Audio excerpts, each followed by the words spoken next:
வணக்கம். செய்திகள் வாசிப்பது சரவணா. ஆம்பூர் அருகே திருமண செலவிற்காக காரில் உரிய அனுமதியின்றி கொண்டு செல்லப்பட்ட 1,97,500 ரூபாய் பறிமுதல்.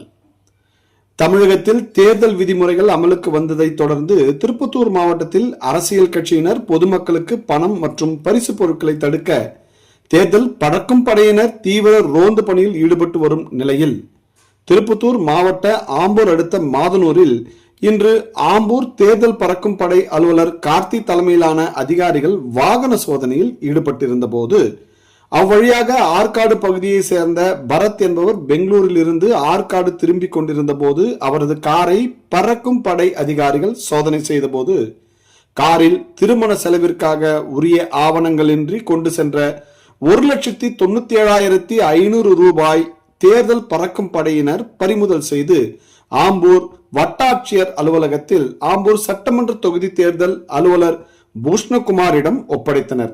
அதனைத் தொடர்ந்து பறிமுதல் செய்யப்பட்ட பணம் ஒப்படைக்கப்பட்டது. செய்திகளுக்காக விமல் ராஜ்.